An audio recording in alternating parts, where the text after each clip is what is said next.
follow the dream to avoid being scammed when buying a property.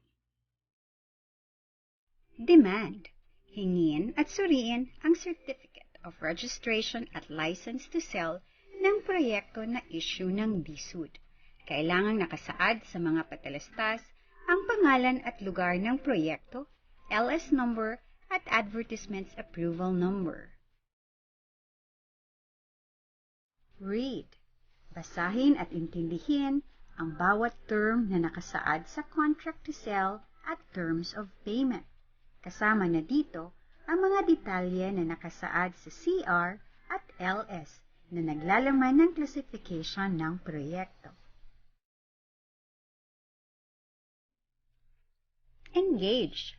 Makipag-ugnayan lamang sa lehitimong developers at brokers at salesperson na nakapagrehistro sa DSUD.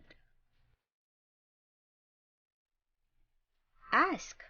Magtanong upang maliwanagan sa mga malabo o hindi nakasaad na detalye sa mga kontrata at iba pang katanungan tungkol sa pagbuo o kasaysayan ng property. Mag-imbestiga sa kredibilidad at katayuan ng kumpanya. Move.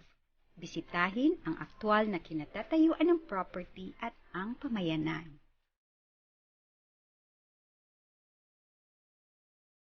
Huwag hayaang maging bangungot ang inyong mga pangarap na bahay. Isang mahalagang paalala mula sa Department of Human Settlements and Urban Development, Region 12.